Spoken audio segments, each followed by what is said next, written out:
Saya akan balik mungkin masa break ataupun penghujung nanti.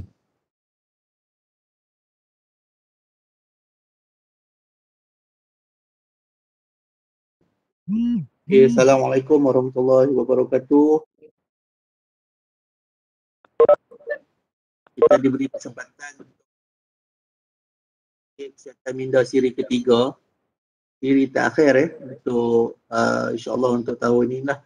Ini kerjasama daripada Jabatan Haiwan Pelajar khususnya daripada Pusat Konseling lah. Okay, jadi untuk siri ketiga ni tetamu jemputan kita, fasilitator kita Ahmad sebagai konseling kanan Haiwan Pelajar. Selamat datang Puan. Ya, selamat datang Sudi. Okay. Terima kasih sebab sudi join session dengan kami. Ini akan share sedikit si marah lah, capital management. Jadi kita expect akan ada two-way communication. Kalau boleh, feel free to ask question dekat Puan Nurli. Kita bagi Puan Nurli cakap dulu, share slide something.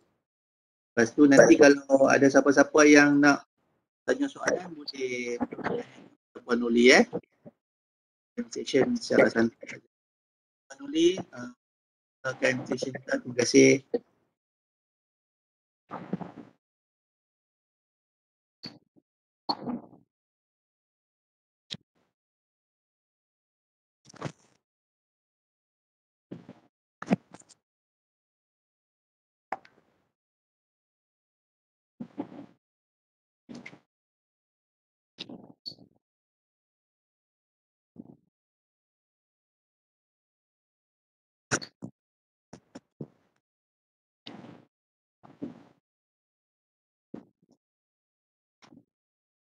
Okey, bismillahirrahmanirrahim. Assalamualaikum dan selamat pagi. Saya pun nak try test saya punya kamera ni. Saya tak tahu pasal apa dia jadi macam ni. Dia tak boleh appear saya punya kamera. Boleh tak bagi saya dalam masa 5 minit kejap. Saya nak tengok pasal apa kamera saya dia tak boleh nak hidup. Tadi duk try boleh hidup, ni tak hidup pula dah. Okey, boleh Puan, boleh. Boleh. Ha? Boleh Puan, boleh.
saya ucapkan kepada MC Madin, Encik Shidi dan juga rakan-rakan saya di library lah.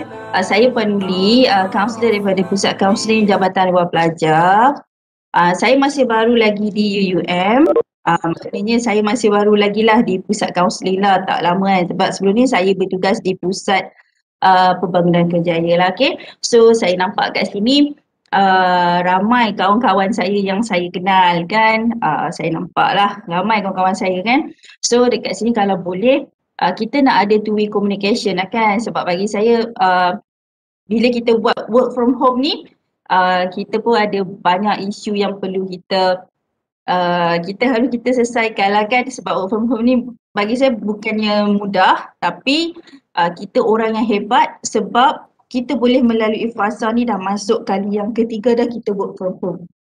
Okay, suara saya dengar ke tak dengar? Kalau dengar tu saya naklah ada kawan-kawan saya daripada library respon, saya dengar kan. Okay, Jelas boy. jelas kan? Sebab kalau kita nak ada two-way communication kan. Kalau saya rasa saya cakap sorang-sorang sebab apa, bila kita buat online ni kan kita rasa macam kita bercakap sorang-sorang kita kan. Sebab kalau boleh saya nak ada two-way communication kan. Okay, terima kasih sangat-sangat kerana ramai rakan-rakan saya pada pagi ni yang saya tak akan mengambil masa yang lama lah bagi saya sebab saya takut nanti kawan-kawan saya bersanding pula ke apa kan. Kita tak mahu lah Okay, saya akan mulakan perkongsian saya. Saya nak tanya, okay, saya akan sharekan slide lah sebab tak adalah kita bosan sangat Okay, saya nak tanya kawan-kawan saya semua. Slide saya ni nampak ke tak nampak? Dulu saya nak tanya. Nampak jelas boy. Nampak Puan. Nampak kan? Kak Yan, nampak ke Kak Yan? Nampak. Lama tak dengar Kak Yan. Musik ano. Sihat dah teacher. Teacher pula. Okay. So saya nak tanya. Slide saya ni nampak besar ke, nampak kecil ke macam mana? Nak buat full screen kot. Full screen no? Ya. Okay, saya nak tanya. Kawan-kawan saya semua apa sihat ke semua? Alhamdulillah. Sihat Puan. Alhamdulillah. Alhamdulillah.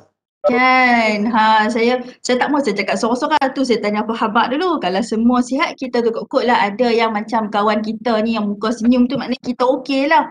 Ataupun yang kawan kita kat tengah ni, dia macam duk bela-bela. Last tu dia macam nak rayau tak rayau sebab kena kerja.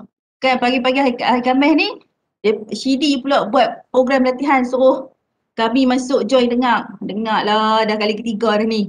Contoh, bukannya ni Shidi saya ngusik lah contoh je nah. Okay. Okay. So sekarang ni saya nak tanya juga kawan-kawan saya, apa emosi kawan-kawan saya pagi ni? Rasa lagu mana? Okey ke tak okey ke ataupun macam kami tak tahu nak rasa macam mana orang penuli sebab kami dah kena kerja work from home lah kan. Kalau kat library tu kita ada lah benda yang kita nak buat kan. So kawan-kawan saya rasa apa emosi kawan-kawan saya pagi ni? Rasa macam mana? Puan Hasma apa perasaan Puan Hasma pagi ni? Rasa tak seronok. Pasal saya jadi kurang sihat sikit, jadi hypo. Banyak hari dah tak tahu nak buat macam mana, nak pergi pusat kesihatan Changlun pun rasa tak confident pula bila kita tak larat kan. Tak confident nak pergi jumpa doktor, nak masuk dalam tu, duk imagine ramai orang takut COVID. Even nak pergi beli barang pun sebab I'm alone now dengan anak saja kan. Husband dekat HKL no, tengah buat kemoterapi, radioterapi, I tak boleh pergi kan. I tak boleh pergi sebab full lockdown. So I feel macam tak happy sangat-sangat lah, but I don't know how to manage it. And then I try my best lah nak bagi emosi stable kan dengan kerja. Kondisi badan Puan Hasma okey ke tak okey ni? Kalau Puan Hasma nak kerja, kondisi badan kita kena firm jugalah kat sini. Okey ke you punya kondisi badan Puan Hasma? What do you mean kondisi badan?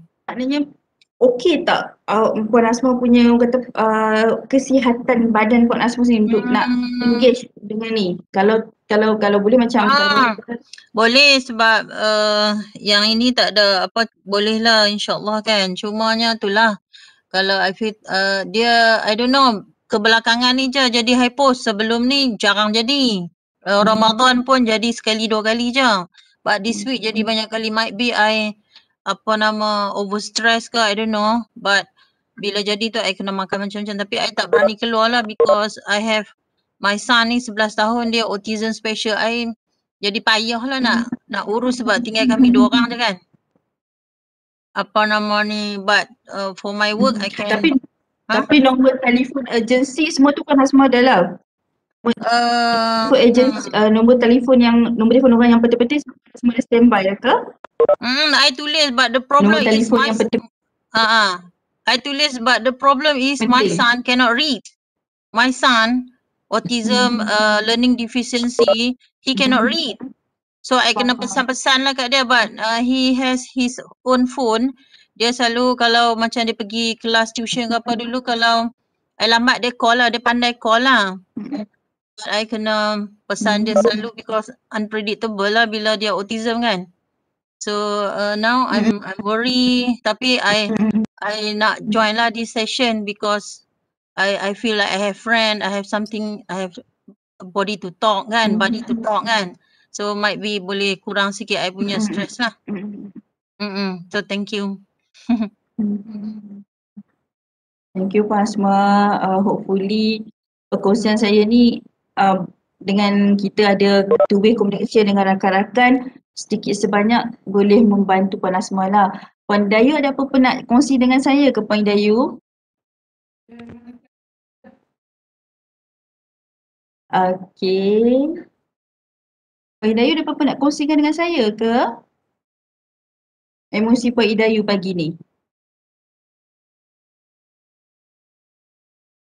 Okey, tak apa, mungkin Puan Dayu unmute kan? Okey, kalau kita bercakap berkaitan dengan emosi ni, suka untuk saya takrifkan dahulu lah. Emosi ni adalah satu tindak balas yang macam mana Puan Asma cakap tadi itulah, berkaitan dengan pemikiran seorang kolektif. Ini bersifat dan itu emosi yang kata apa? Kejap ya. Yang disebabkan oleh perspektif contoh terhadap situasi yang berlaku. Macam tadi Puan Hasmo share kat kita, dia nak pergi hospital. Ni saya kongsikan apa yang Puan Hasmo dia nak pergi ke klinik kesihatan pun dia agak takut sebab berlakunya pandemik kita kan. So kalau kita ikutkan balik, Kamus Dewan Edisi keempat bermaksud emosi ni adalah perasaan ataupun jiwa yang kuat. Okey, kalau kita lihat emosi ni, kita boleh lihat emosi ni melalui perwatakan kita sebenarnya. Kalau dalam bahasa emosi, dalam bahasa Latin ni, imove maknanya berarti bergerak jauh. Okey, saya suka kongsikan dengan rakan-rakan saya. Emosi ni kita bahagikan kepada dua aspek lah.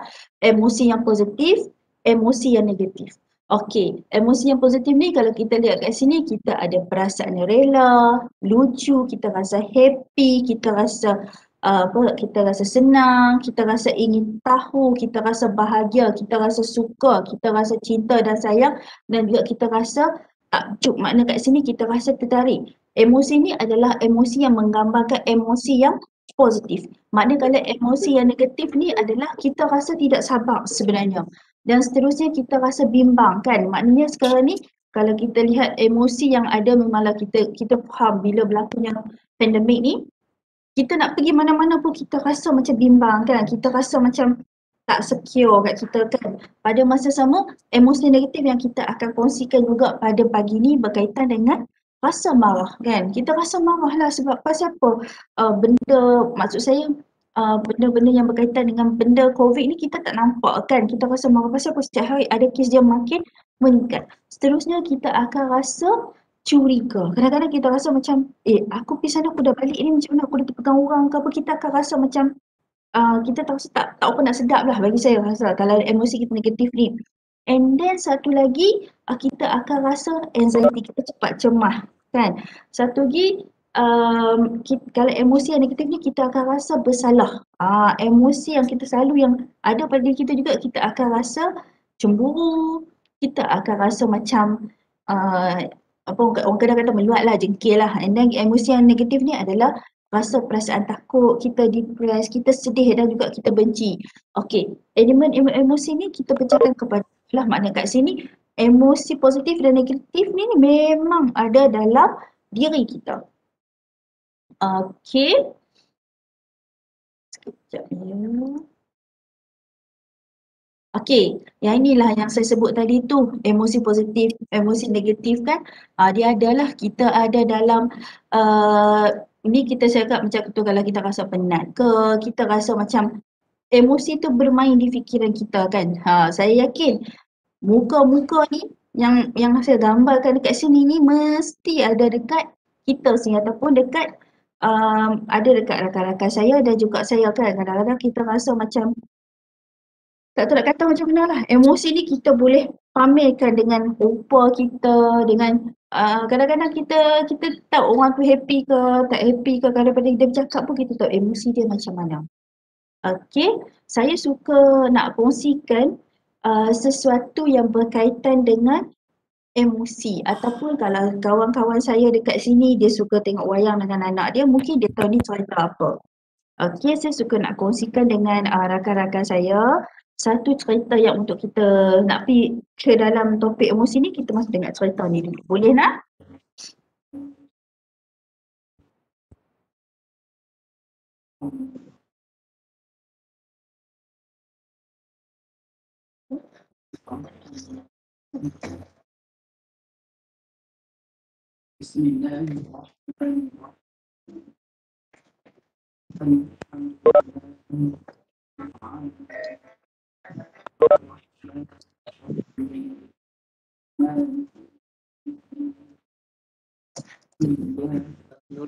Oh, kita ada tak?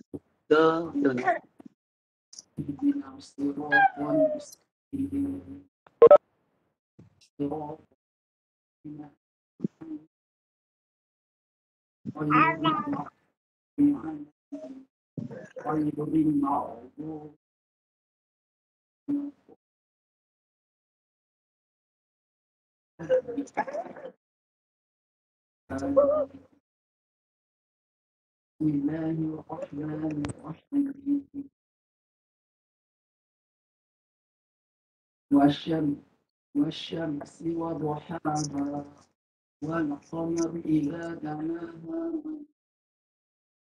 والنهار إذا يغشاها والسماء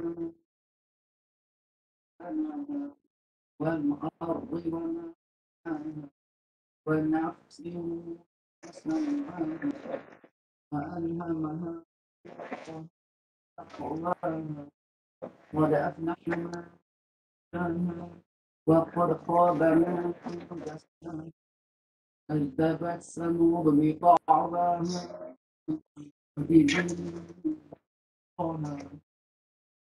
وقال لهم تصدق الله ناقة وسقياها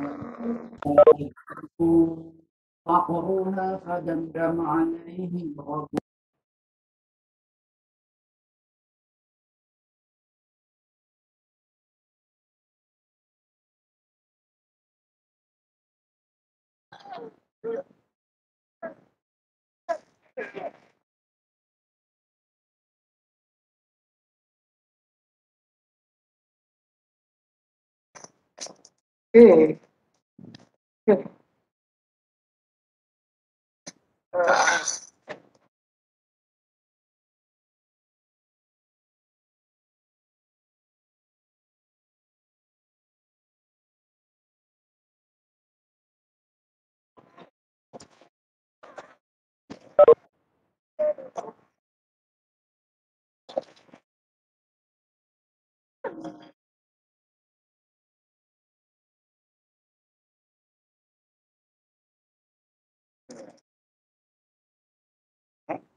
Okey, sebenarnya kalau saya tengok kat sini, ada tak kawan-kawan kita dekat sini dah pernah tengok cerita ni dengan anak-anak dia?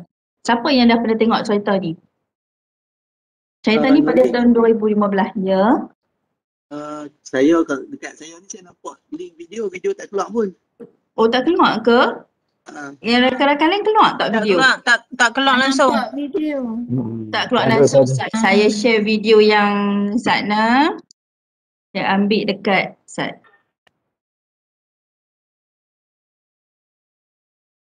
Saya stop sekejap. Saya open video kejap lah.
Nampak tak video ni? okay, Nampak tak? Tuan. Nampak Okey, keluar dah gambar. Okay. Ini kita punya perasaan kita ini. Siapa pernah tengok cerita ni kan?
Okey, kalau kita lihat kat sini kan, emosi ni memang kita ada kan 5 emosi ni. Ya ke tidak sebenarnya dalam diri kita?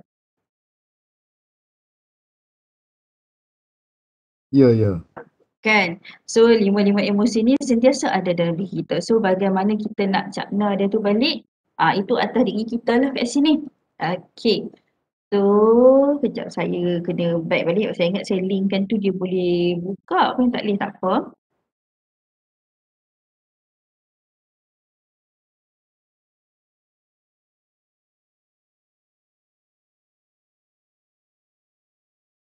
Okey, kalau kita lihat inilah emosi yang ada dalam diri kita yang kita nampak clear dan jelas. Ada emosi yang kita nampak positif dan ada emosi yang negatif yang kita pamerkan dalam diri kita. Okey, so benda ni berlaku berkaitan dengan tindak balas. Kalau tingkah laku kita maknanya dia dah main sayang kita. Kalau kita rasa happy, kita punya muka kita akan rasa happy kan, kita akan senyum. Kalau kita rasa sedih, tiba-tiba emosi kita tak mampu nak kontrol. Kalau kita rasa takut, tiba-tiba kita rasa macam laju jantung kita kan kalau kita rasa takut. Kalau kita marah lagi kita nak. So hari ni kita nak bercakap pasal marah. Okay. So bila kita bercakap pasal marah ni, saya suka lihat cerita ni. Sebab cerita ni dia macam kena mengena dengan kita dan juga cerita ni kita boleh share.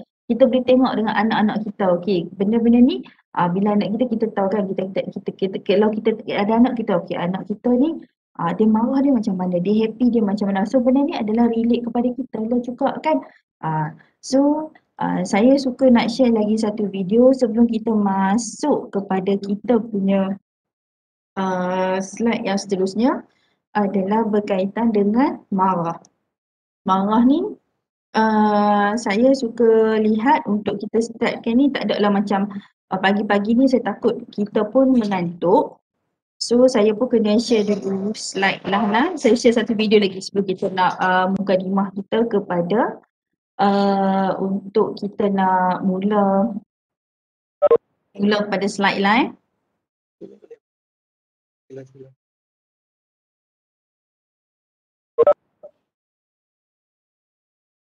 Okay, stop share lagi.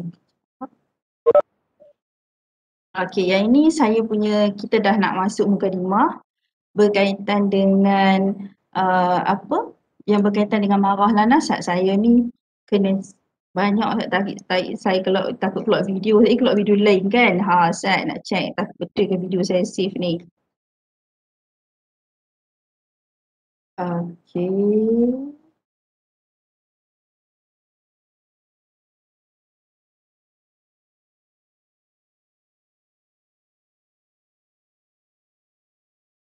Okay, ni kita nak start berkaitan dengan marah lah. Kita lihat dulu video ni tentang marah.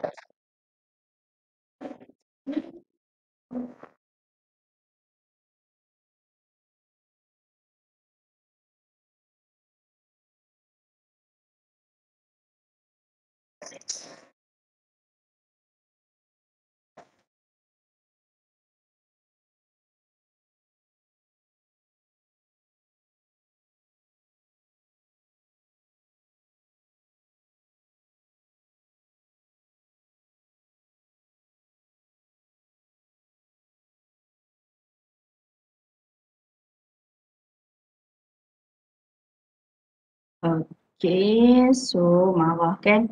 Marah ni tak apa seronok lah sebenarnya topik ni. Tapi kita kena, topik ni saya tak suka nak kongsi tapi saya kena kongsi juga dengan rakan-rakan saya. Okay, bila kita bercakap mengenai marah ni dia ada banyak-banyak level. Dan juga marah ni juga kita boleh katakan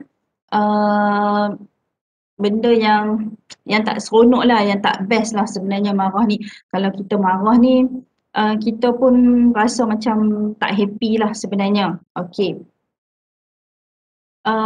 Saya suka kongsikan dengan rakan-rakan saya apakah yang dimaksudkan dengan marah.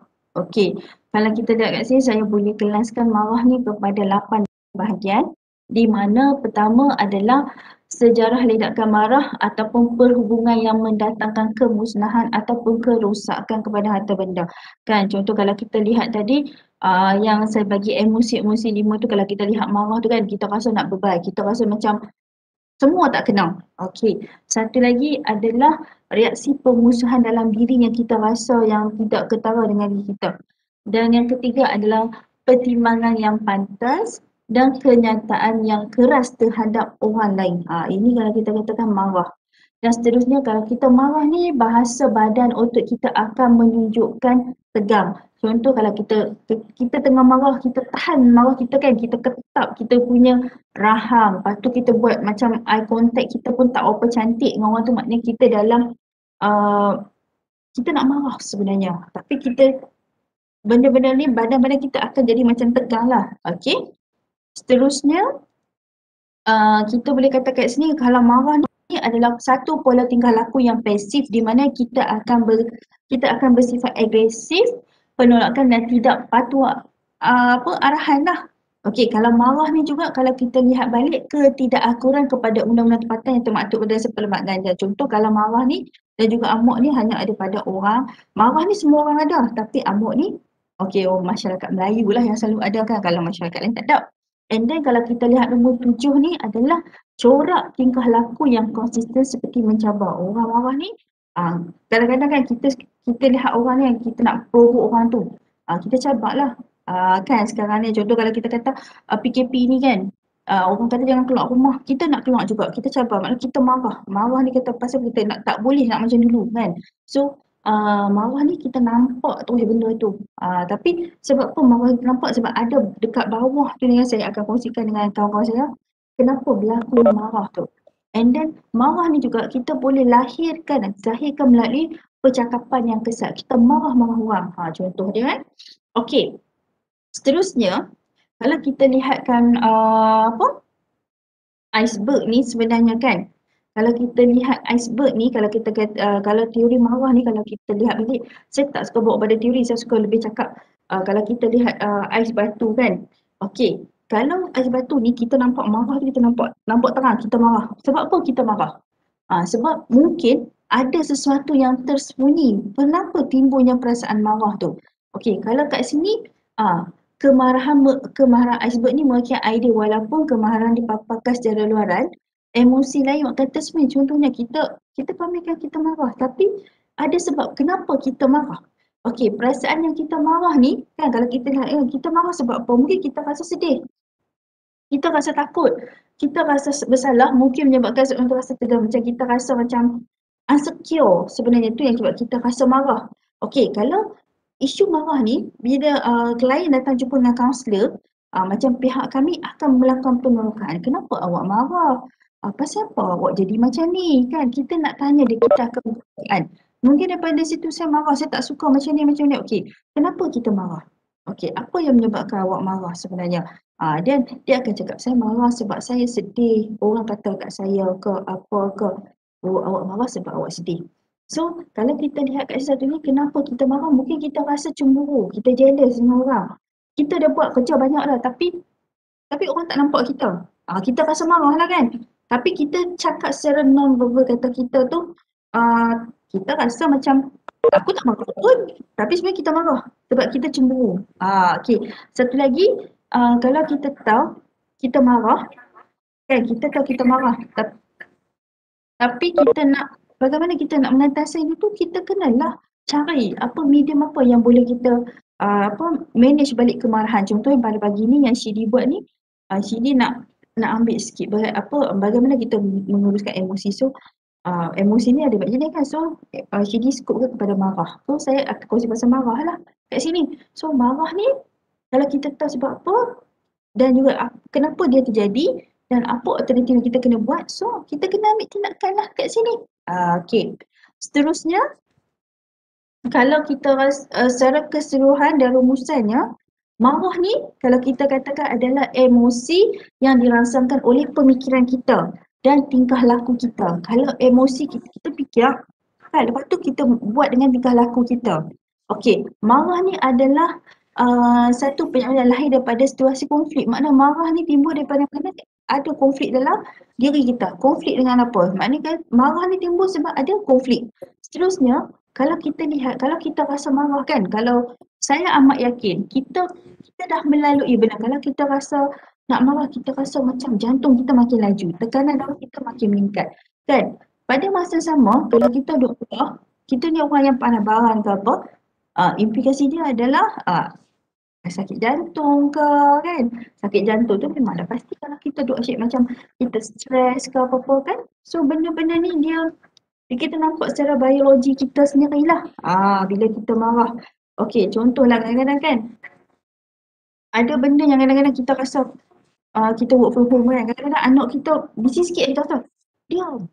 Macam kita dah kontrol. Kita punya nak cakap verbal tapi tak nak kata apa. Memang kita dah quit stress kan sebab dengan kata apa kita dah kena manage benda-benda ni. Okey. So benda-benda marah ni sebenarnya ada sebab apa kita marah ni? Ada dekat bawah dia sebab apa? Mungkin kita ada rasa-rasa konsisten itu kita rasa macam kita sunyi, kita rasa macam saya rasa kan dekat sini kita rasa malu, kita rasa jealous, kita rasa kita rasa macam kesedihan. Sedihan apa? Kita sedih sebab kita sedih tu sebab kita marah, kita tak ada siapa yang nak mendengar kita. Okey, so dekat sini kalaulah sahabat-sahabat saya kat sini ada apa-apa yang nak kongsikan, kami di pihak pusat kaunseling ada pada pusat kaunselor yang boleh bantu kalau kawan-kawan saya kat sini nak share dengan kami di pusat kaunseling. Okey. Sebenarnya kan orang ni dia kalau kita baca kat sini kan marah ni timbul bila people will provoke you until they bring out your ugly side. Then play victim when you are go there. Maknanya kat sini setengah orang dia nak tengok kita marah macam mana kan, dia pun suka provoke kita. Kan. Kalau provoke kita ni dia akan muncullah benda marah tu kan.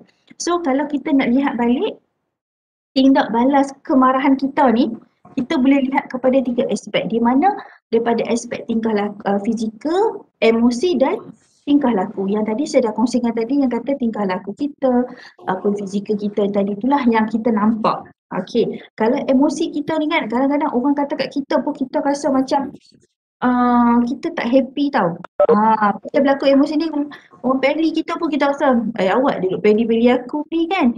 And then kalau tingkah laku pula, kalau kita marah ni kadang-kadang kan kita ni kalau tingkah laku ni kalau kita nampak kepada kita punya diri kita ke ataupun anak staff bawahan kita, staff kita kan, kita akan nampak dia suka buat macam tu tangguh. Ya. Rozana ada apa-apa nak kongsi ke Rozana? Okey, satu lagi kalau kita rasa daripada aspek tingkah laku ni, kalau kita marah ni kan, orang marah ni kadang kita tengok kan kenapa orang kata apa dia boleh ganggu kita punya pola tidur kita kan, dia ganggu selera makan kita kan, kita rasa macam geram. Kenapa dia macam ni? So benda-benda ni ada yang lagi dahsyat ni lagi kalau kita tindak balas kemarahan kita ni kita akan cakap straightforward. Kan kita kata hang ni pasal apa lagu ni? Macam hang ni kira bahas kalau orang Kedah kata kasar lah, tapi kalau orang Kedah kata hang ni okey, tapi kalau orang yang lain akan kata kasar je dia cakap. So dekat sini orang pada tindak balas tingkah laku ni, orang yang marah ni dia macam dia tak boleh terima kita bagi nasihat dekat dia. Itu tindak balas yang melibatkan kenapa individu tu melepaskan kemarahan dia. Okey.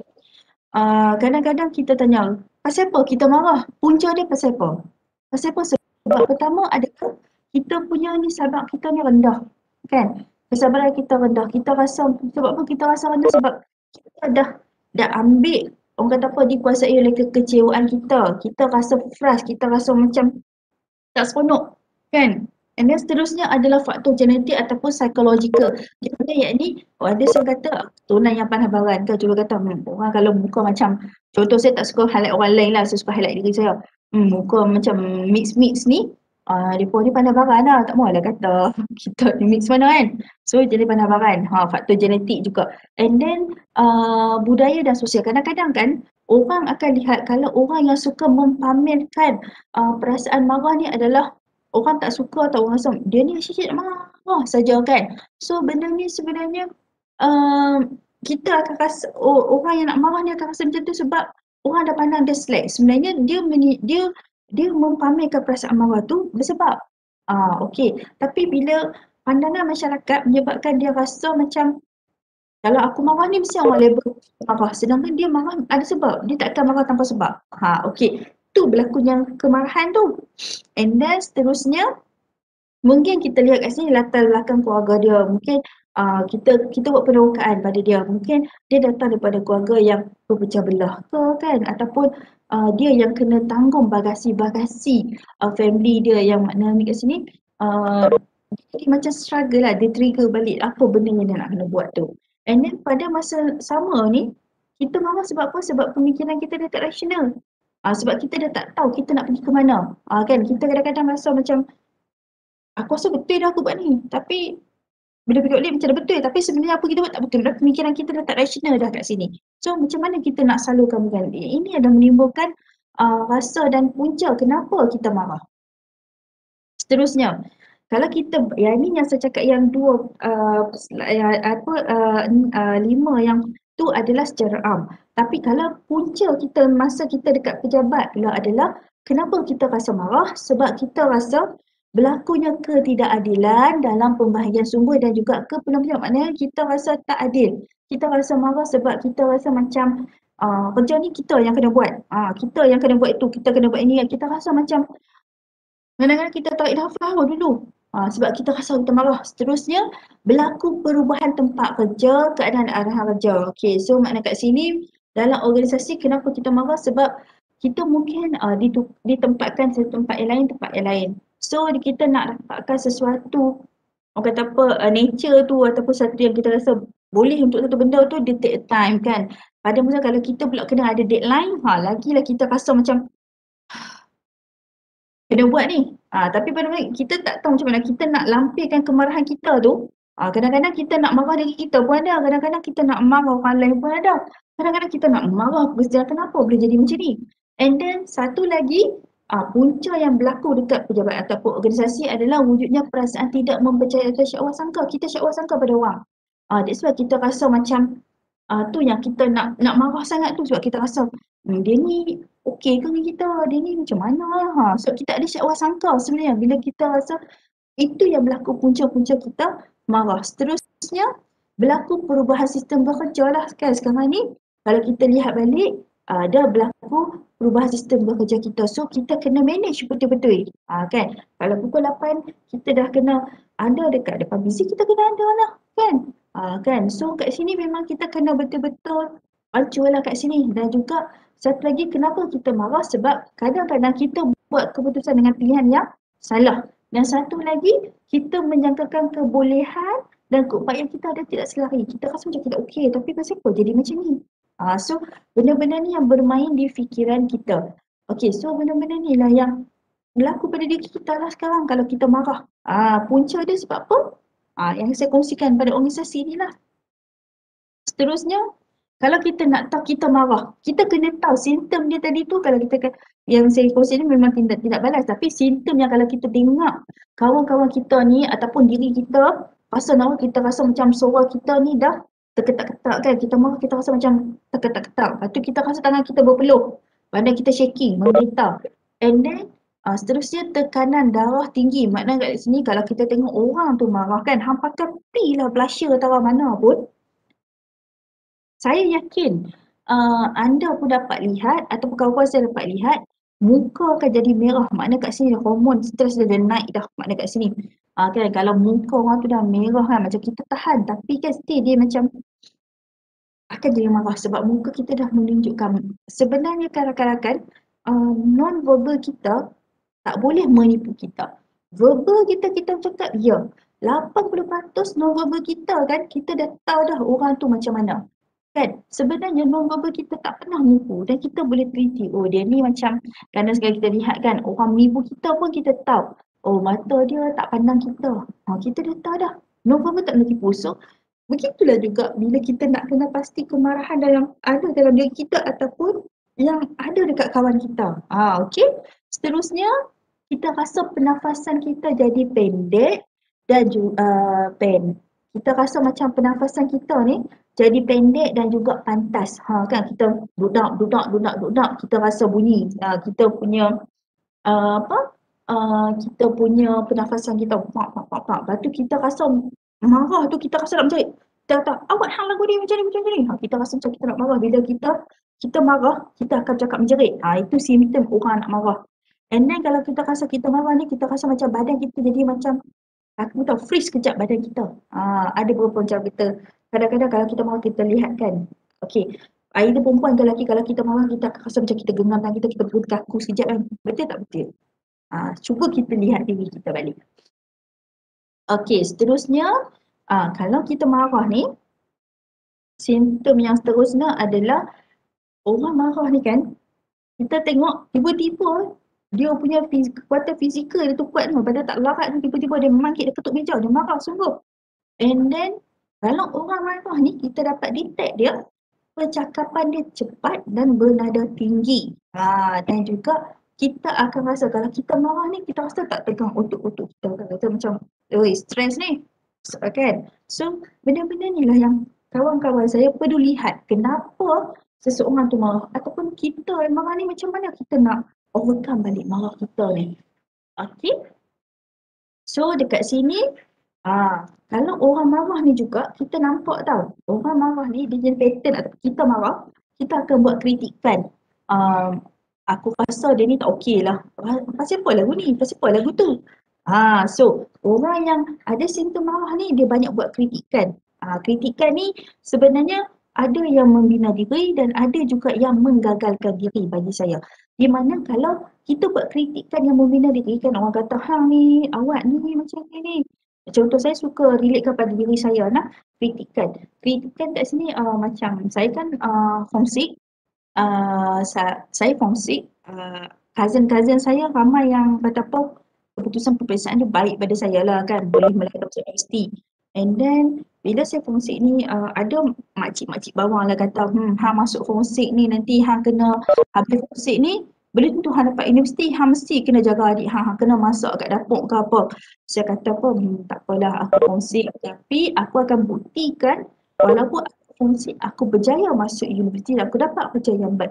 Maknanya kat sini dia kritik diri dia, tak apa orang kata kat kita, tapi kita kritik diri yang positif.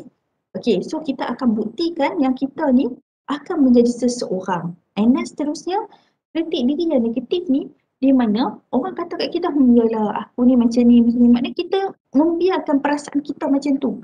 Kan, kalau orang kata, hang ni tak cerdik, macam mana nak cerdik? Orang kata kita tak cerdik, tapi bila orang kata kita tak cerdik, kita apa attention kita? Kalau kita memang aku tak cerdik, sampai bila aku tak cerdik, dan biarkan diri kita dibelenggu dengan perasaan tak cerdik tu. And then, satu lagi, kalau kita lihat orang yang ada simptom marah ni, dia kalau dia pandang orang tu kan, dia tak boleh pandang tu. Kalau dia marah tu, dia pandang pun dia tak mau.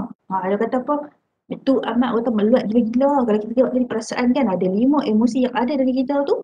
Kalau dia benci ke, marah ke, dia tak mau lihat dah. Tengok pun dia tak mau. Kadang-kadang kita tengok tingkah laku ni pun ada kepada dalam organisasi kita kan. Ada setengah tu bos panggil kan, staff kita tak mau tengok muka kita. Kita dah tahu dah mesti dia tak apa nak berkenan dengan kita. Kan?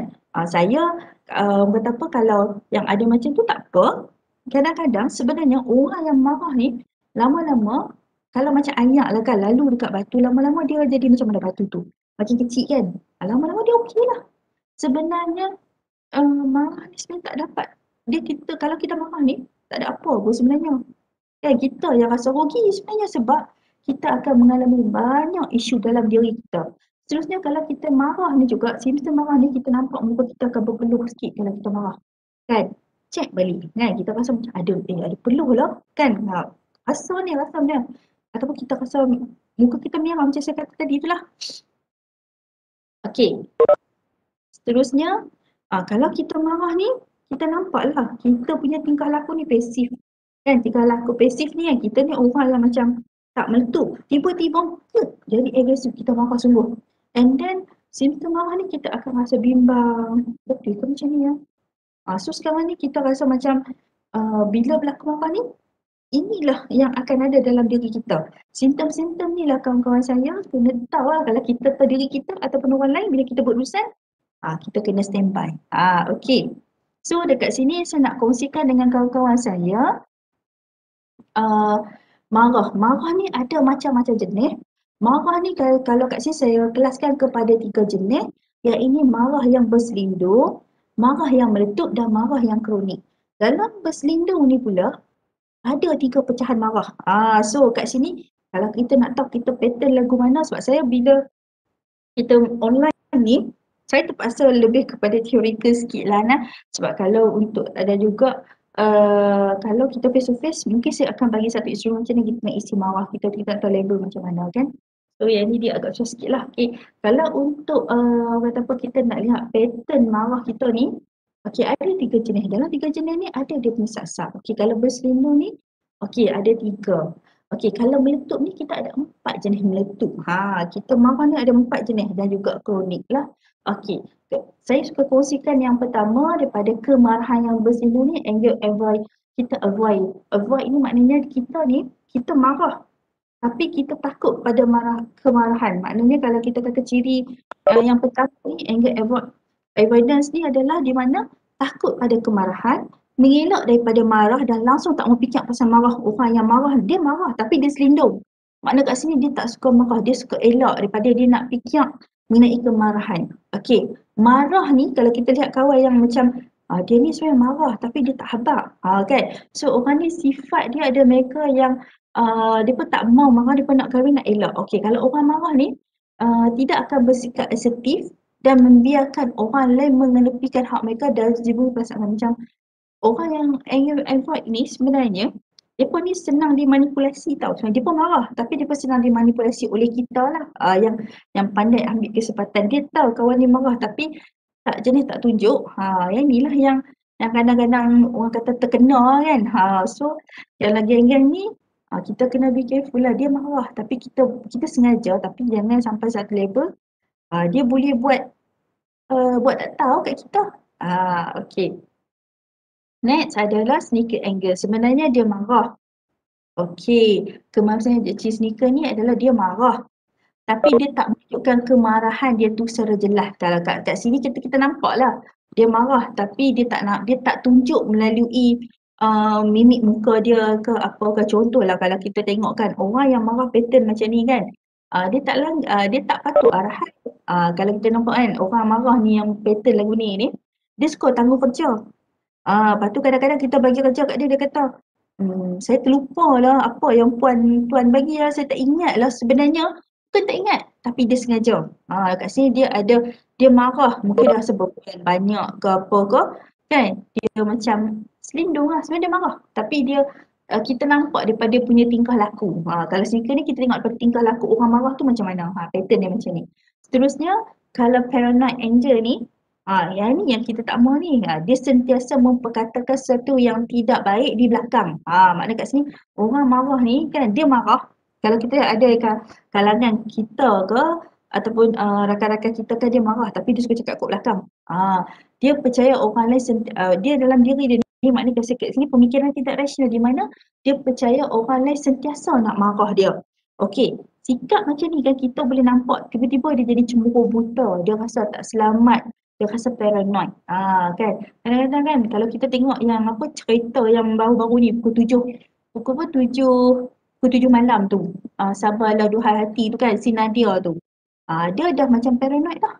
Dia perasaan cemburu buta kepada lelaki dia, sedangkan lelaki dia tak ada pun masalah suka kat si Fira tu. Kalau kawan saya duk tengok cerita pukul 7 kan, bila saya tengok cerita tu saya kata, dia ni memang ada kemarahan yang berselindung ni. Dia punya dia macam, wah kan lelaki dia tu duk bersembang dengan Fira tu as birah lah orang cakap, tapi dia jadi macam cemburu buta dekat situ. So yang ni adalah kemarahan yang berselindung. Kan kadang-kadang kita tengok drama ni kita boleh tengok, oh yang ni macam mana marah dia. So kita boleh nampak dekat situ. Okey, seterusnya kemarahan yang meletup. Yang ni sudden angry. Yang ni be careful sebab kadang-kadang kita rasa kadang-kadang yang saya kata tadi nampak muka si kena riff tu kan. Kan nampak orang kadang-kadang suka provoke kita tau. Orang yang ada ciri kemarahan yang meletup ni, yang ciri sudden anger ni adalah tidak dapat kawal diri dia. Dia mudah hilang sebab dia cepat marah dan mudah marah dengan perkara yang remeh. Kadang-kadang kan kalau kita tengok tadi filem tadi tu kan, dia marah sebab ada benda yang atas dia down throat tu, dia jatuh sikit dia marah sampai dia ketuk habis semua tu. And then yang ini ni pattern dia cepat melenting dan dia sering tengok dia seperti dia suka menjerit. Kalau orang yang marah ni dia memang dah tahan, dia tak tahan dan ni macam kata gunung berapi lah. Piup sekali. Lepas tu walau bagaimanapun orang yang ada sudden anger ni dia rasa menyesal tau sebab dia menyesal dengan apa dia sedar tau apa dia marah tapi dia sedar. Dan dia cepat dia reda tapi dia macam dia kesal, dia frust. Pasal apa aku boleh jadi macam ni kan? Dia dah meletup kemarahan, dia tak boleh nak handle, dia tahan. Tapi bila dah sampai satu level ni, dia memang tak boleh lah, dia hilang sabar. Yang ni ada kata sudden anger lah kat sini. Dan juga seterusnya, yang ini adalah kemarahan shame based anger. Maknanya kat sini individu ni, kalau individu yang ada kemarahan pattern macam ni, individu biasanya sentiasa sangat sensitif apabila dikritik, dipelekeh dan diketepikan. Okey, saya pernah melalui zaman kemarahan yang macam ni di mana saya pernah rasa macam tengah duduk meeting-meeting tiba-tiba ada sambil kata tak payah ikut macam ni kan. Macam kita rasa macam merah muka kita bila orang kata orang kritik kita depan-depan orang kan, tapi saya ambil masa lah untuk nak handle yang kemarahan yang meletup ni sebab bagi saya yang shame ni mengambil masa yang lama untuk kita nak balikkan diri kita balik kan. Tapi walaupun saya lama saya mengalami isu ni pada diri saya suka ambil pada diri saya bila orang kritik saya, pelekeh kita, tak apa. Tapi saya buat satu benda yang saya rasa tak apalah, kamu pelekehlah saya, kamu kritiklah saya, tapi saya akan pastikan diri saya akan lebih okey. Maknanya kat sini saya akan lakukan sesuatu yang walaupun orang kutuk dia ni, kritik dia ni, tapi dia boleh bomkan sesuatu benda yang macam contoh dia buat satu benda yang betapa dia buat ni orang lain tak boleh nak buat. So maknanya kat sini saya rasa itu reward diri saya bila orang malukan saya, tapi kadang-kadang saya dah provekan diri saya dah boleh buat satu yang orang yang malukan saya tu dia malukan balik. Maknanya dia malu tu kita tak perlu malukan dia akan rasa malu sendiri. So kita jangan balas dendam ke orang, tapi kita buat sesuatu yang macam orang nampak nilai dalam diri kita. Okay. So seterusnya adalah deliberate anger, di mana percaya bahawa kemarahan mereka untuk yang ni, orang pattern marah yang meletup ni, orang tu cakap apa dia kata mesti dia nak, dia mesti kena turuti. Orang yang pattern marah macam ni dia suka manipulasi dan juga menguasai orang lain dengan sikap marah. Okey, kalau kita nampak orang ni kan ada ataupun individu ataupun diri kita yang pattern marah macam ni, dia nak, kalau dia kata tu mesti dia dapat tu dan orang kena ikut. Kalau dia tak ikut, dia tunjukkan perasaan tak puas hati dia tu kan. Satu lagi, orang yang bersifat marah macam ni akan merasa puas dan megah sekiranya orang yang dimarah tu akan rasa tersinggung dan juga sedih atas perbuatan. Ini orang yang dia suka guna teknik marah lagu ni. So kita nampaklah dia ni pattern marah lagu mana. Dia ni kira marah kalau orang tu tak teriak, lagi tu dia lagi suka marah. Dia ni pattern yang marah dia ni, dia nak orang tu rasa apa yang dia buat. Ini memang tahap marah yang meletup lah kat sini. Saya nampak orang yang macam ni kita nampak dia suka manipulate orang. Okay. Seterusnya, adiktif ni adalah dia ada sifat ketagihan untuk nak marah. Dia ni macam dia mungkin ada ketagihan dadah ataupun arak. Di makna kat sini kalau kita nampakkan orang yang marah, contoh kita tengok drug addict kan. Dia tak dapat, contoh kan, dia tak dapat satu tu, dia boleh sanggup bunuh mak dia. Dia sanggup, orang kata apa, marah dia tu bukannya level cikai-cikai lah orang kata. Dia marah tu kalau lagi tak dapat tu, dia macam orang kata apa, orang kata hayal lah sikit kan. Dia nak orang ikut dia. Kemarahan yang macam ni sebenarnya bahaya. Kan? Kita cross check balik. Ada tak dalam diri kita ataupun orang yang terdekat dengan kita. Okey.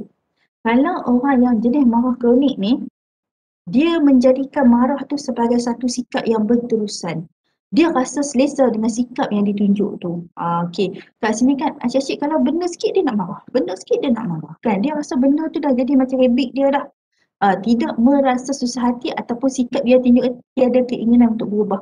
Orang yang ada kemarahan kronik ni dia tak ada orang kata apa, tak ada punca lah dia nak ubah. Dia orang kata apa, dia dah selesa dengan kemarahan dia. Sikit-sikit dia nak marah, sikit-sikit dia nak marah. Ataupun contoh kalau kita tengoklah kan cerita pukul 10 malam. Saya dan tengok TV2 waktu tu lah. Bila saya tengok TV2 ada satu lagi cerita yang apa si cerita si Rohainis tu yang Jasmine Hamid tu. Dia nampak si Rohainis tu dia asyik marah saja. Dia kata orang tu bawa semua terasa. So kita nampak ni kemarahan dia kronik ni, dia tengok kawan dia mesti dia nak marah. Mungkin dia marah ni sebabkan apa? Mungkin sebabkan dia punya background family dia tu memang suka marah. Pam pada kecil dia kena marah pum kan. So marah ni sebenarnya kalau kita lihat balik sini kan, kalau kita ada anak, kita suka marah tau tak sebenarnya. Anak kita pun dia akan reflect balik tau benda tu sebenarnya. Kan? Ini teori pembelajaran kita, teori Bandura lah. Kalau kita tengok teori Bandura ni, kan dia akan melihat tingkah laku, kan dia belajar apa yang parent dia buat, dia akan belajar balik. Kalau parent dia suka marah, dia pun akan jadi seorang yang suka marah. Okey.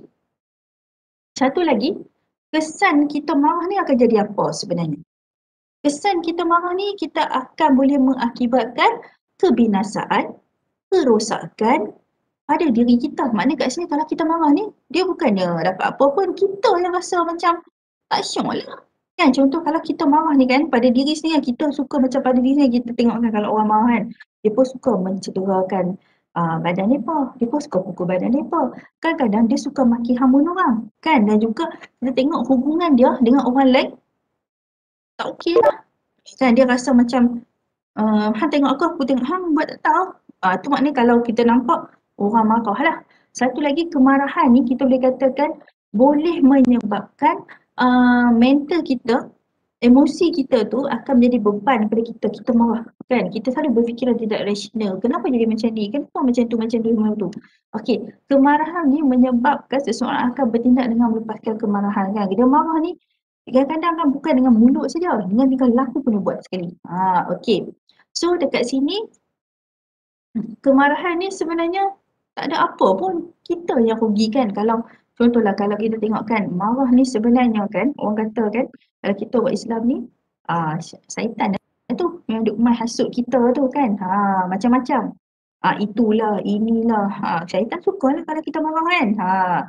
Okey, so dekat sini ada 12 strategi untuk kita nak handlekan kemarahan kita kalau mengikut Carlos Entrevi dan Howell pada tahun 1992 dan 1990 menggunakan cara kreatif untuk kita untuk kata apa overcome kita punya marah. Strategi kita nak marah kita tu kita nak overcome dia balik macam mana. Okey, yang pertama adalah kita lihat kat sini, kita memahami sendiri apa tabiat marah kita tu. Kita kena faham tabiat marah tu macam mana.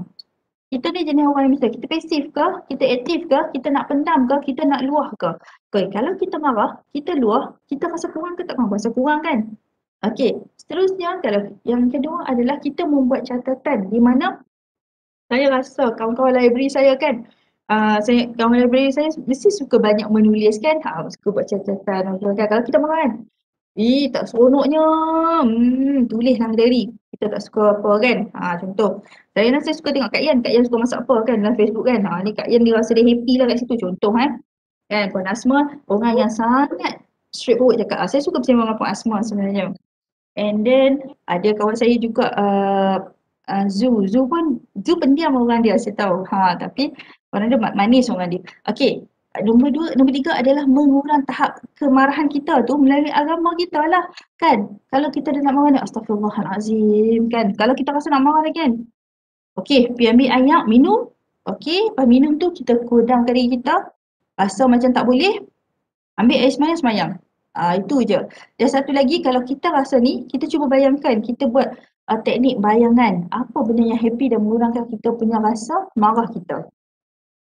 Okey, seterusnya.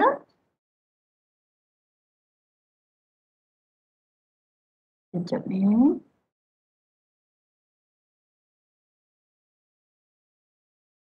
Okey, kalau kita marah ni, sebenarnya kita tidak memikirkan kemarahan tu.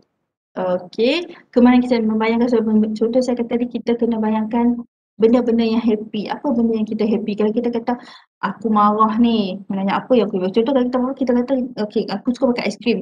Aiskrim tu boleh mengurangkan rasa marah tu. Contoh.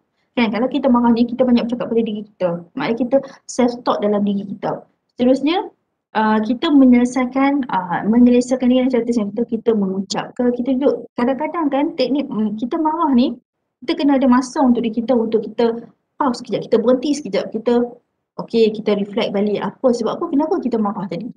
Okey, kenapa kita buat macam ni. Itu kita nak ada cara kita kena kudangkan diri kita dulu kan. Kalau rasa kita nak marah pun, cepat-cepat lari ke tempat lain. Itu satu, ataupun kita pergilah kat mana-mana pun kita lari diri kita. Satu lagi, kalau kita rasa nak marah, kita perlu ada membuat perancangan untuk kita marah. Contohlah kan, kita main raja kan. Contoh saya kan, masa bulan puasa lah baru ni kan. Kan kita balik ramai-ramai kan. Hari tu saya kena bump kat belakang tau. Sebenarnya saya nak marah tapi saya sabar je. Saya tahu memang ada salah orang tapi saya rasa macam ni, tak apa, sabar. Memang nak marah ni. Kereta dah orang langgar kat belakang banyak kali dah ni. Bukan salah kita kan. Tapi sabar, itulah.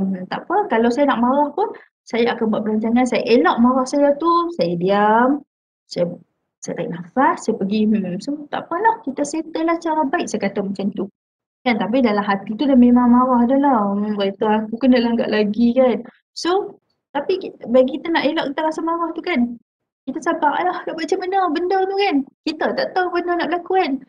End up lah, orang yang bersalah tu kena bertanggungjawab lah kan. So, saya fikir macam tu je lah. Okay. Seterusnya. Sekejap ya.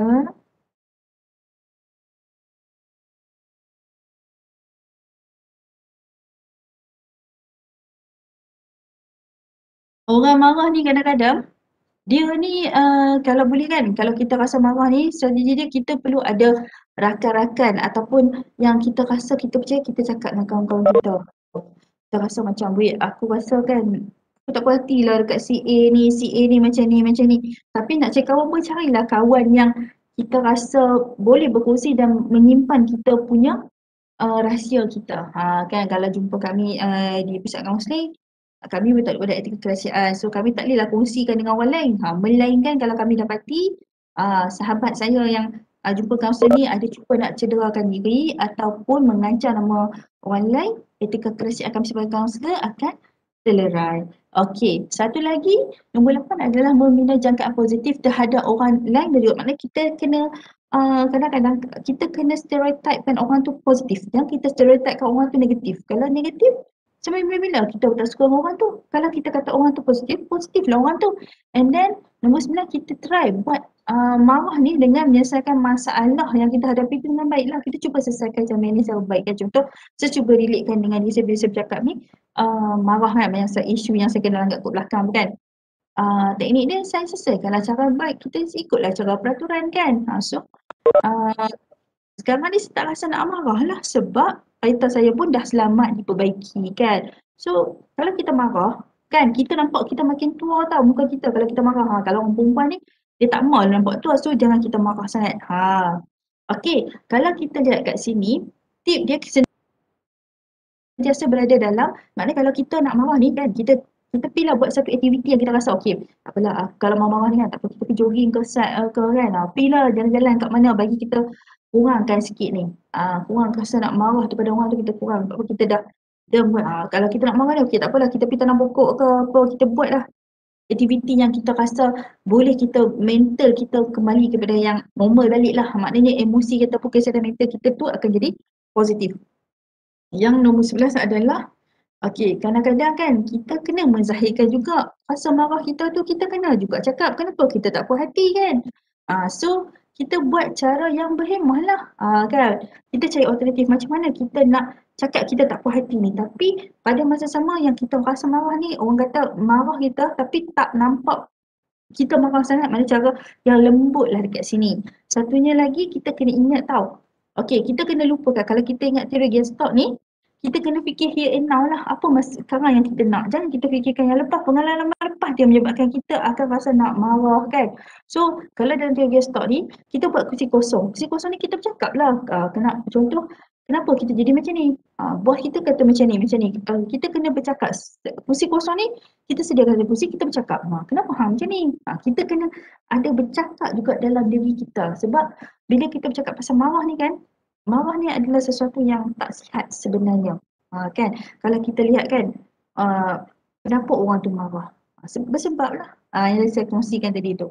Okey, yang ni adalah cara macam mana kita nak kita nak overcome kita punya marah ni. Kita ambil 8. Yang ni saya dapat daripada video, saya cari 8 lah video berkata macam mana kita nak overcome kita punya marah. So kat sini saya nak sharekan satu lagi video yang berkaitan dengan marah. Okey, yang ni macam mana kita nak overcome kita punya marah. Nak?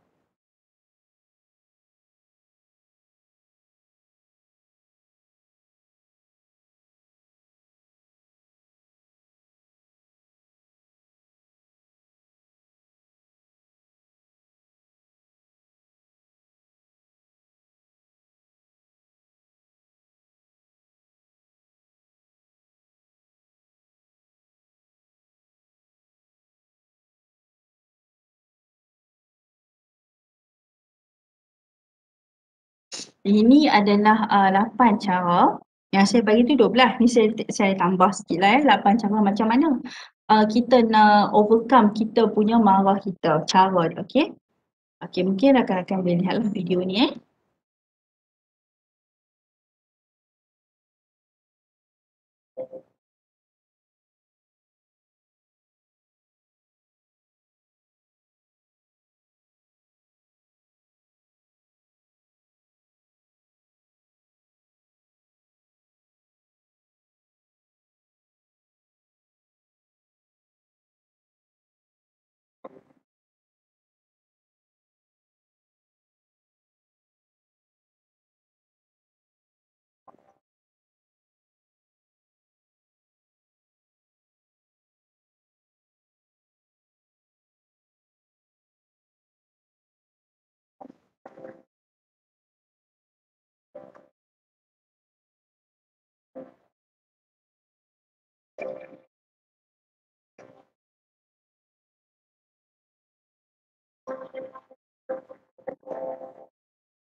Okay, so ini adalah 8 cara macam mana kita nak reduce kita punya rasa marah kita, okay?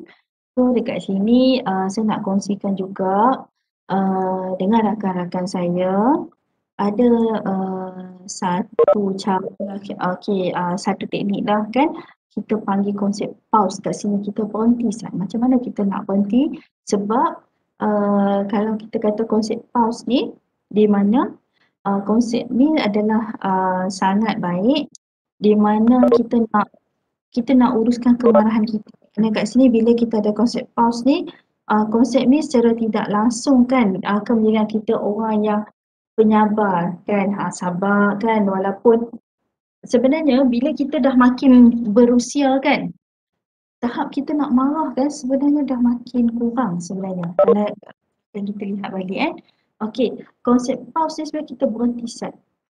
Kan, kita daripada situ kita kena rationalkan balik kenapa aku nak marah kan. So kalau kita dah pause ni balik, kita rationalkan balik kenapa kita nak marah benda tu kan. And then seterusnya kalau kita rasa nak marah, saya selalu standby. Ataupun kalau kita nampak kawan kita nak marah kan, kita kena standby lah air mineral water kat dia. Kan. So bila kita ambil mineral water dan kita bagi dekat kawan kita yang tengah nak marah tu, kita dah pausekan dia dulu. Okay, yang pertama, kita kena diam. Kalau kita nak buat konsep pause ni, kita kena diam. Okey, kita diam dulu. Apa sebenarnya? Kalau kita nak marah, kita diam Ustaz. Kan? Tapi saya suka tengoklah suami saya ni, kalau dia nak marah dekat saya kan, dia jadi mat cool lah saya panggil kan. Dia suka diam. Tapi kalau dia diam panjang tu, maknanya dia marah lah tu. Dia marah dia macam berselindung lah suami saya. Saya suka macam suka apa? Sebab saya suka tengok orang tau, tingkah laku orang. So bila saya nak konsep pause ni, saya suka relate pada suami saya. Sebab suami saya kalau dia marah ni, dia diam sekejap dulu. And then yang kedua saya nampak lah kan, kalau dia marah ni, okay, dia berfikir. Okay, kalau kita marah ni, kita ambil konsep pause ni, kita berfikir. Okay, kenapa kita marah tadi kan? Kita bertanya balik dalam diri kita, kenapa kita marah? Dan aku marah ni sebab apa? Misalnya aku marah ni macam, kan Azizan kata, sabar. Kalau kita dalam perhubungan rumah tangga pun yang ni yang teknik yang kita selalu guna konsep pause, berhenti je kan. Kadang-kadang work from home ni kan, kadang-kadang kan. Abang, tolong Ustaz, sidai baju kan, contoh kan. Satu lagi yang kedua, saya duk baca lah FB kan. FB yang Ustaz Hisham tak tahu kan, nak tergelak juga kan. Saya baca, dia kata lah, bini dia suruh dia lipat baju apa tu, dia kata dia end up last dia kata apa, nasib baik lah satu je yang dia tak boleh buat, tak mengandung dia kata. So bila saya baca statement tu, saya tunjuk kat suami saya kata, oh hang gelak kat aku no. Bukan gelak, sebenarnya konsep pause ni kan sangat mudah dan kita boleh buat. Kan, kalau kita marah kan, kita diam, kita fikir pasal apa kita marah. And then kalau kita marah ni, apa kesan daripada kita? Mesti kita rasa tak happy kan. Kita rasa macam awak macam ni ya, tak syok lah. Kan, contoh kan. Lepas tu kalau kita marah balik kan, kita lihat balik. Pandangan Allah terhadap kita balik macam mana kan. Kita rasa Allah suka tak orang yang marah kan. Syaitan ni, kalau kita marah dia, dia nak tangguh. Syok. Ada seorang dah masuk aku punya geng kan. Syaitan ni memang Allah dah bagi dia dengan sifat marah kan. Tu yang dia duk provoke kita tu. Okay. Satu lagi, soalan-soalan yang macam ni kalau kita balik kepada realiti yang sebenar kan, kita kena rationalkan balik lah. Sebenarnya kita marah ni adalah minda kita separa sedap. Kerana kita bukan, kalau kita buat teori ego, super ego dia, kita dah perkara yang separa sedap kita marah kan. Kalau mengikut kalau kita marah ni kan, kita tak sedap lah, kita separa sedap sebenarnya. Okay. Dan nombor 3 ni, kalau kita rasa kan, kita marah ni kan, kita pernah ada rasa timbang rasa kan, kita nak marah tapi yang macam kita kata timbang tarah lah kat situ, kita nak marah. Tak marah kan. Tapi kalau kita ikutkan Pakcik Sir Walter Scott ni kata kan, pengarang Scotland ni kata, timbang rasa ni adalah laksana lantai perak ataupun benang sutera yang mentalikan hati dan akal dan tubuh dan jiwa. Maknanya kat sini, okay, timbang rasa ni adalah orang kata apa, macam benang sutera yang kita ikat dia daripada hati dengan hati, akal dengan akal dan melalui tubuh dan jiwa kita. Oleh itu, kalau kita rasa kita nak marah, kita gunalah teknik pause ni. Ni suami saya, dia suka. Dia memang ada tepi saya ni. Okay. Tu dah dia kata bila teknik pause ni saya suka relate pada suami saya. Dia suka guna teknik pause ni. Kalau dia rasa dia unfinished business dengan bini dia diam. Set. Kan, saya pasti rakan-rakan saya yang lelaki pun macam ni kan. Bini dia beletiak lah, aku work from home kan. Kan situlah dia nak suruh aku tolong macam-macam. Kan, bini pun ada peluang work from home kan. Senang lelaki nak duduk rumah ataupun kalau kita lelaki bini kerja, tak boleh nak kata apa kan. Nak kata kat aku tak boleh. Kan. So dekat sini, konsep yang paling mudah kalau kita rasa kita nak marah, kita pause. Kita berhenti Sat. Kita fikir. And then kita diam. Diam dulu fikir apa. Siapa je nak marah ni kan. So dekat sini kita boleh kurangkan kita rasa marah kan. So teknik marah ni apa kita nak reduce kita punya stres marah kita ni kan. Macam-macam kan. Tapi saya suka gunakan teknik kalau kita marah cepat-cepat. Okey, bangkit pada kita nak marah tu pi kat pantry kan, kat kita punya office kan. Telan lah ayat masak tu berapa. Okey, minum Ustaz. Okey. Ya, okey ke? Okey. Maknanya kalau ayat dah masuk, kita kalau syaitan ni kan dia datang pada api kan. So Allah kata kita kena ni lah, kita kena sejukkan melalui minyak lah kat situ. Api ni kita buat, api ni kita wujud kan, dah wujud dalam diri kita ni kan. Kita marah ni, cepat-cepat kita minum ayam. Lepas tu kita tarik nafas. Kita lepaskan. Kita pulih balik. Maknanya kita dah sampai ke oksigen ke otak kita dah ni. Yang tadi tu kita dah block oksigen tu yang jadi macam-macam kat kita tu. Okey, saya punya perkongsian setakat ni. So ada apa tak yang rakan-rakan saya daripada library kan yang nak kongsikan dengan saya ke ataupun nak bagi pendapat ke kan? Ada tak dekat sini? Rakan-rakan saya ada ke lagi ni kat sini? Saya kongsi ke saya cakap seorang-seorang ni? Ada insyaAllah. Ada lagi no? So ada apa-apa ke persoalan ke nak tanya dengan saya ke? Saya tak mau lah. Saya tak mau lah jawab sampai pukul 12. Kan?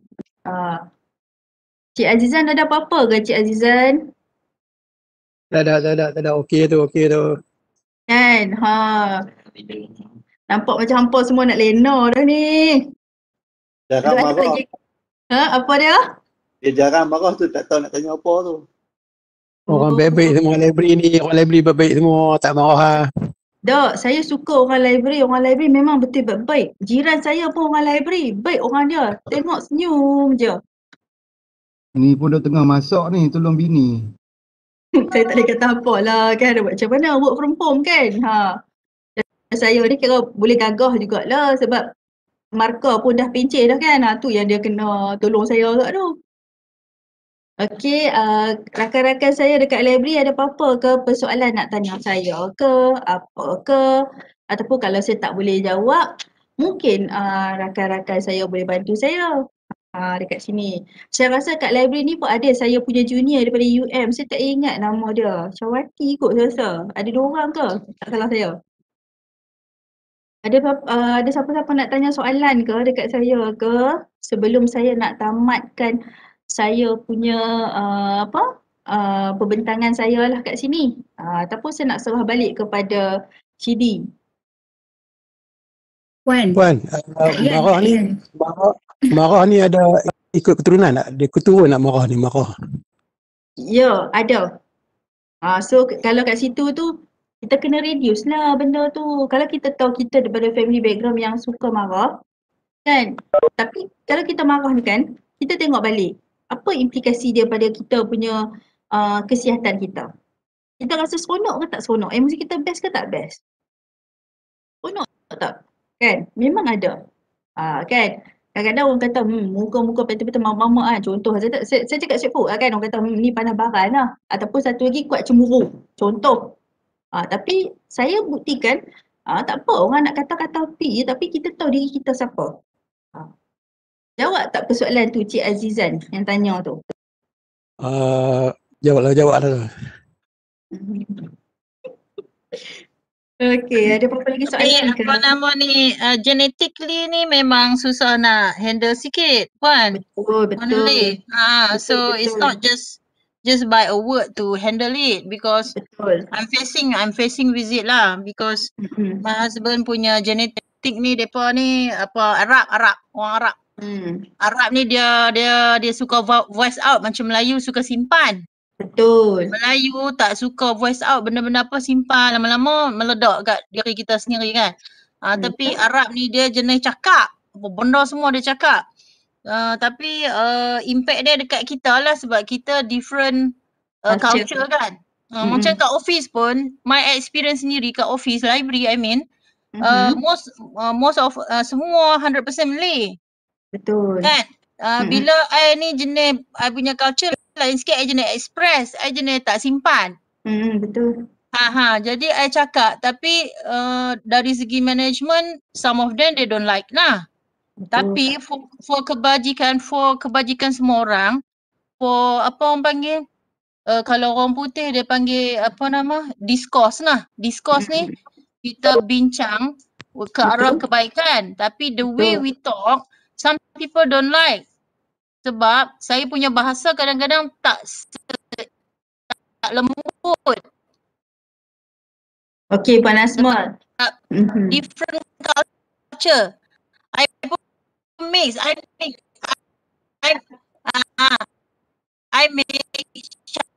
Chinese and Indian. Yelah, betul Bukan Puan pure Asma. Malay. Kita ni majority bukan. Betul, sebab kita ni ada campur-campur. It can be positive lah. It can be positive lah. When you tak dengar Puan Asma macam sekat-sekat. Out. You tak kalau dari segi genetik tu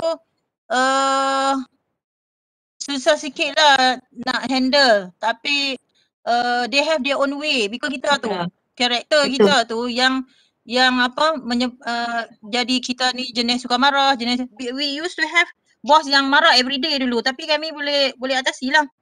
I punya experience, I pernah kena marah di office sampai I balik. Bos tu dia marah sangat-sangat, benda yang tak logik. So after that's it, today that is the way I handle my marah lah. So kalau I tunggu, I marah lagi dengan dia kan. Jadi lagi teruk. So I kata sorry madam, I have to go home now, that's it. I hari ni cuti. Because I tak mau dia marah I dan I pun tak mau marah dia sebab dia bos kan. Kita tak boleh nak provoke dia kan. So just leave it there. So macam Puan kata tadi lah, kita delay kita punya marah tu dengan aktiviti lain lah. Kan? Itulah orang kata apa? Macam Puan Hasma cakap tu, biasalah genetik ni macam mana the way kita nak coping lah balik kita macam mana kan sebenarnya. That's why kata kita ni personality kita berbeza kan. So kita nampak lah ada kawan-kawan kita ni jenis cakap beralih, kita pula jenis pattern outspoken kan. Ada orang suka, ada orang tak suka. Tapi bila kita bekerja ni, kita kena masuk juga dalam environment tersebut lah kan. Sebab kalau kita tak masuk, kita ada kita punya KPI kita ada kita punya target kita kan. Macam Puan Asma kata tu betul. Kan. So nak kata kan, kalau kita kata ada orang suka kita, ada orang tak suka kita kan.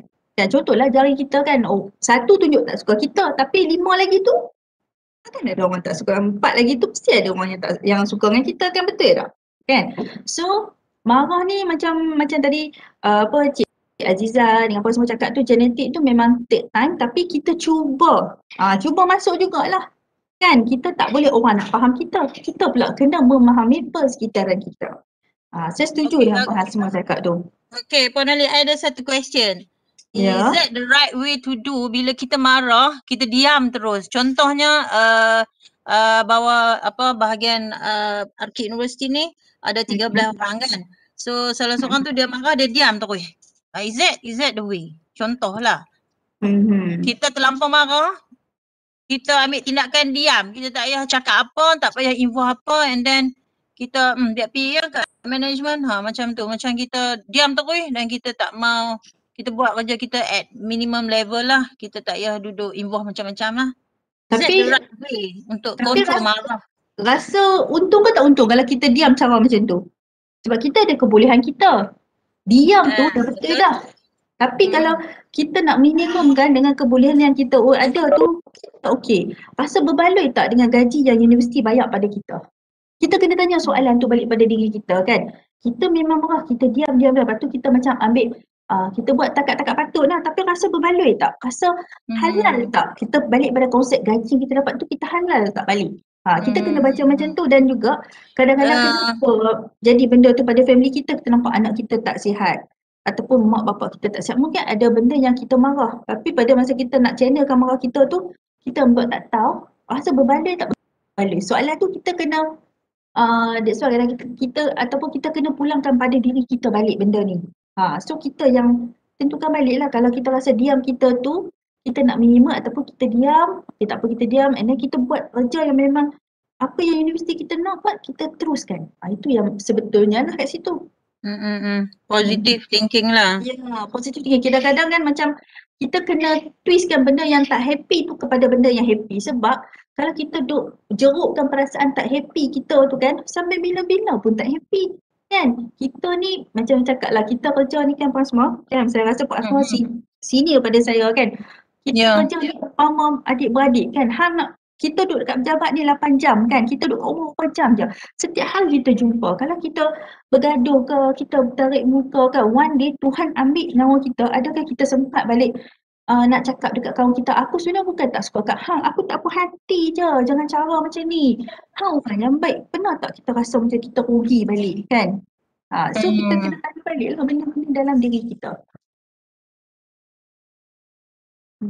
Ada apa-apa tak lagi? Ataupun menjawabkan persoalan saya tu Puan Asma? Sebab saya kenal Puan Asma pun memang orang yang very outspoken. Saya suka orang macam tu. Sebab bagi saya, dia tak ada macam kalau kita bersahabat ni, biarlah kita jumpa sahabat yang cakap dekat depan kita, okay, you ni macam ni. Sebenarnya orang yang bercakap dengan kita ni adalah orang yang sayang dengan kita. Kalau orang yang tak sayang dengan kita kan, dia puji kita sedangkan benda tu salah, saya rasa kata tak apa nak sesuai lah kita bersahabat dengan orang macam tu. Ataupun mungkin tak kalau terus terang. Betul. Contoh kalau bos yang okey, bos kata kat kita, awak hang macam ni, maknanya bos tu prihatin dengan kita, dia habaq kat kita. Maknanya kalau bos yang diam buat tak tamat, dia macam dah macam tapi apa?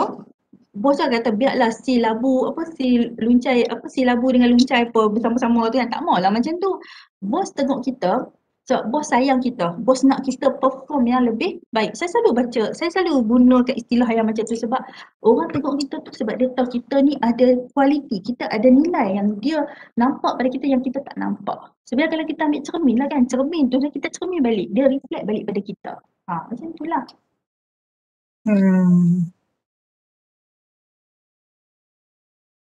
Ada persoalan lagi ke?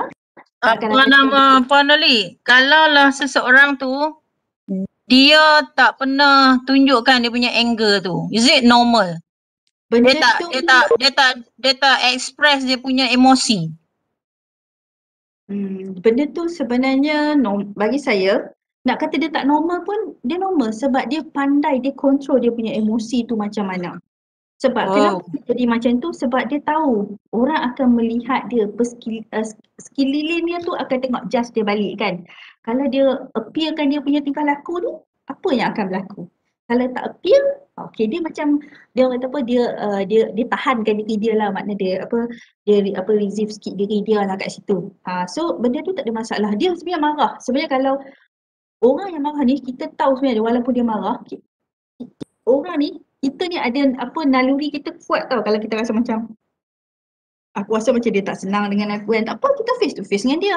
Dia memang kalau dia kata dia tak tunjuk sebenarnya dia marah, dia tunjuk. Tapi yang saya kata tadi ada yang bahagian yang dia kata tak tunjuk kan, tapi sebenarnya cuba tengok daripada tingkah laku dia. Dia boleh buat kerja buat tak tahu kan, dia boleh buat sambil lewa. Itu menyebabkan dia marah. Yang tu secara tak sengaja lah orang kata, kita nampak benda tu dia marah.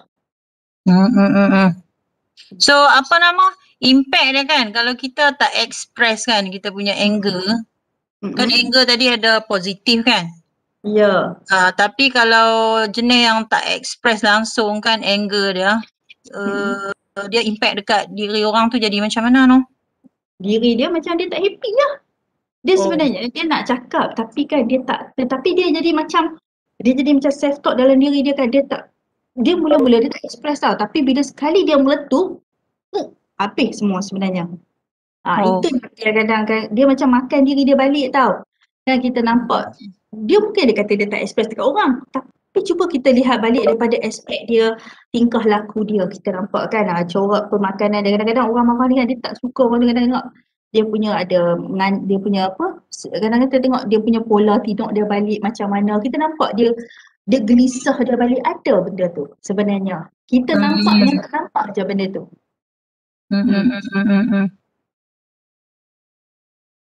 Macam apa nama? Absenteeism kan? Kita tak suka pergi office, tak suka pergi school kan? Is that because of marah juga? No, sometimes dia macam marah, tak payah pergilah kan? Tak payah pergi. Kalau contohlah kan, kalau kita nak escape kan, sampai bila kita nak escape pun semua benda tu?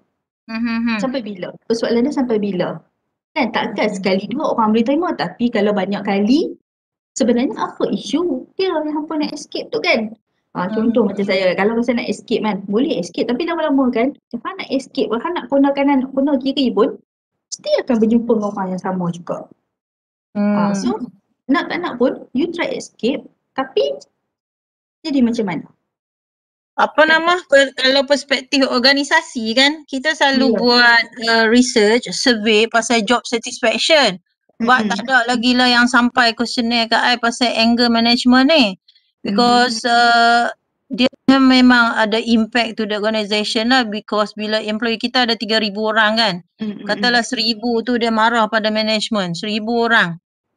Apa nama ni, 30% marah pada management, so dia tak perform lah, dia buat macam biasa lah kan. You don't ask me to do the job, I don't do kan, dia macam tak ada inisiatif dia sendiri lah kan. I think apa nama, boleh buat kot kajian pasal anger management, anger di kalangan staff ni, because job satisfaction dia tengok perspektif lain kan. Kadang-kadang kita pun kena juga ada skop emosi juga kan, dan kita tengok emosi kita balik macam mana. Emosi ni sebenarnya kita tak nak ukur benda ni pada semua, sebab dia adalah subjektif. Tapi dia ada tool, dia ada tools dia tu memang adalah dia macam ada suat sidik sikit lah macam tu kan. So maknanya kat sini benda tu subjektif kan. Contoh kita bercakap pasal marah ni berlakunya sebab ada konflik yang unfinished business kita. Tu yang jadi kita marah tu kan. Kadang-kadang kita buat kerja banyak tapi bos tak nampak kita jadi cemburu dengan orang tu. Contoh kan. I mean like macam apa nama, sistem kan, sistem kenaikan pangkat kan. Lambat sangat macam untuk librarian assistant kan. 17 tahun dulu tak ada apa nama, time base kan. So dulu untuk grade 41 to 44 pun ambil sampai 17 tahun, 18 tahun. So benda tu macam kita develop marah employee kita. Sampai dia tak mau perform, dia rasa macam that's it lah. Tak payahlah panggil interview pun, macam marah tu kita develop berpuluh tahun, 10 tahun, 15 tahun, kita tak appreciate. Kita tak pakai reward system untuk semua orang. Setengah orang dapat elok kan, setengah orang diabaikan. So that is dia menimbulkan anger lah. Cuma staff or the employee tu ada yang pandai handle lah dia punya marah kan. Ada yang tak boleh handle krisis marah tu kan.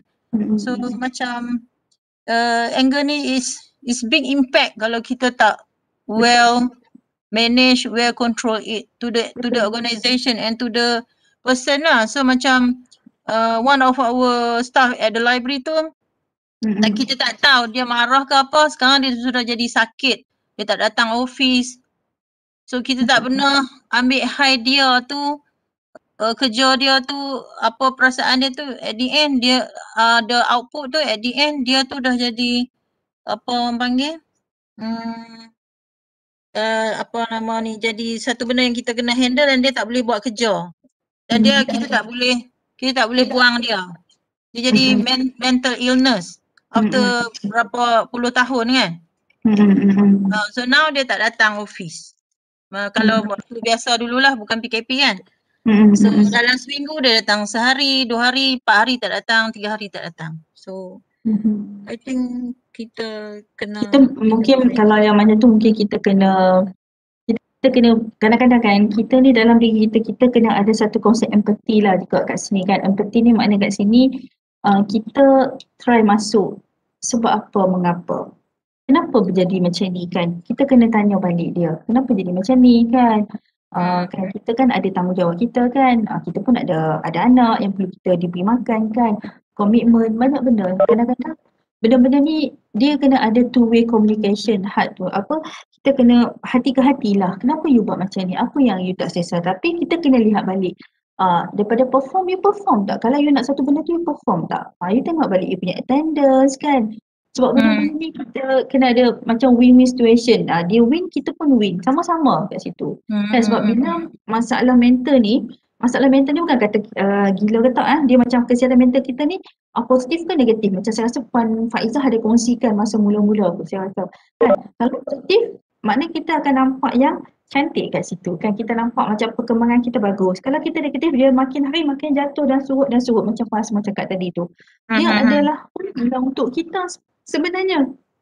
Sebab bila kita dah tua kan, contoh bila kita dah berusia kan kalau dalam teori Erikson pun, kita nak apa yang kita dapat, kita nak frust tak zaman bila kita dah tua ni, kita menyesal dengan apa yang kita tak buat, kita nak macam tu ke, ataupun kita berbangga dengan apa yang kita dah perolehi sebenarnya, kita nak macam mana.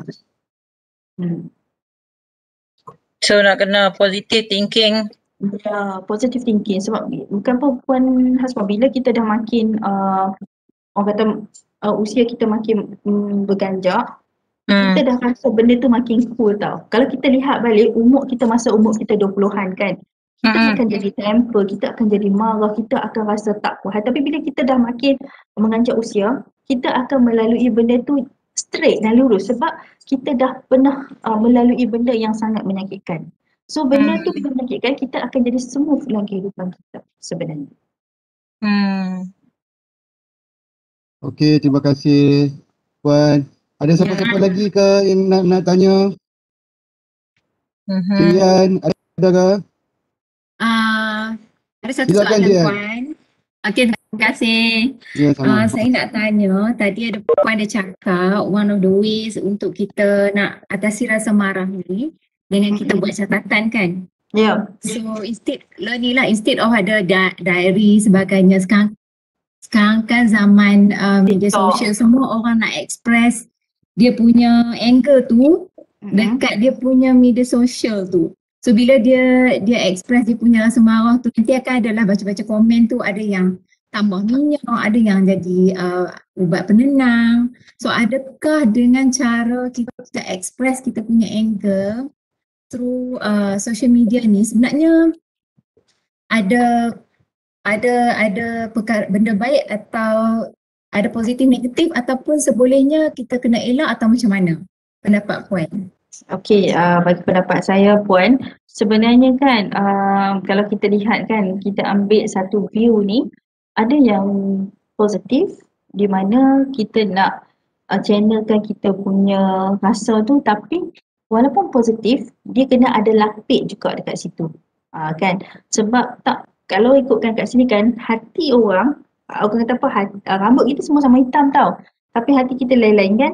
So benda tu kadang-kadang contoh kalau kita pada kita sebagai penjawat awam kan, kita tak boleh lah kita nak rasa marah kita tu kita letak saja dalam, tak boleh sebenarnya kan. Tapi kalau kita fikirkan memang benda tu perlu kita nyatakan dalam media sosial, tapi secara berhemah dan bagi memberikan kita berfikir, tak ada masalah. Okey, yang tu. Yang kedua, contohlah kan, adik-adik kita ataupun kita yang nak cari kerja kan, kita tulis komen marah kita semua tak puas hati semua tu. Kita rasa para panel interview tu akan check ke tak check kita punya Facebook kita kan. Facebook kita lah, kita nak coret apa. Orang akan baca kita ni pattern macam mana. Adakah kita ni orang yang suka marah orang, ataupun memang orang kata Facebook saya hak saya. Memang betul Facebook kita hak kita, tapi orang yang nak bekerja sama dengan kita, lihat balik kita macam mana. Okey, tapi saranan saya sebaik-baiknya kalau kita nak lampirkan perasaan marah tu, biarlah kita ada catatan yang kita personal kita sendiri kan. Kalau yang secara umum macam Puan cakap tu boleh, tapi kalau yang rasa macam nak condemn ke apa tu ke, better saya rasa tak perlu, sebab ia akan menyebabkan orang akan rasa macam ada mungkin kita tak kata kat dia, tapi dia rasa macam kita kata kat dia. Sebab lah ni, medium ni kadang-kadang kita kena aware lah saluran dia tu macam mana, kita nak masuk ke, kita nak nak menciptakan level kita punya, kita nak apa-apa pun minimumkan penulisan dalam kita punya media sosial kan, tapi yang apa pun kita by diary lah lebih selamat sebenarnya. Dia ada pro and con juga lah dekat sini. Terjawab tak persoalan saya tu Puan? Terjawab, faham. Terima kasih. Sama.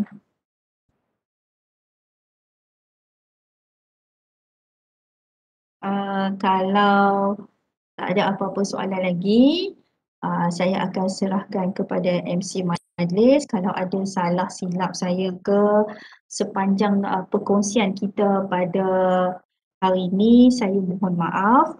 Kan, saya adalah orang yang straightforward. Jadi saya tak reti nak, kalau nota-nota ni penunjukan saya kena tunjukkan macam mana. Kan kita jadi hands on punya orang. Okey, saya minta maaf, saya serahkan balik majlis ni kepada MC dan juga terima kasih kepada rakan-rakan library. Sebanyak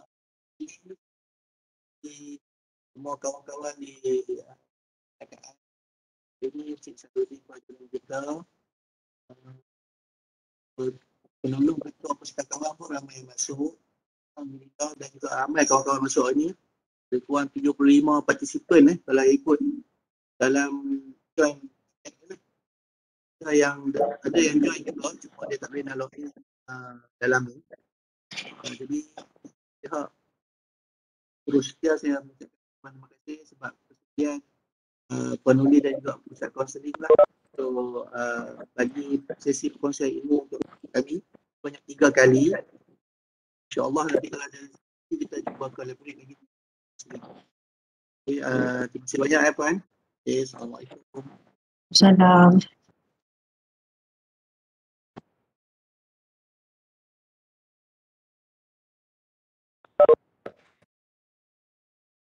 Okay, pada kawan-kawan yang belum scan QR code nanti tunggu saat dia akan scan, dia akan upload list QR code untuk scan ya. Terima kasih.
Ya Rabb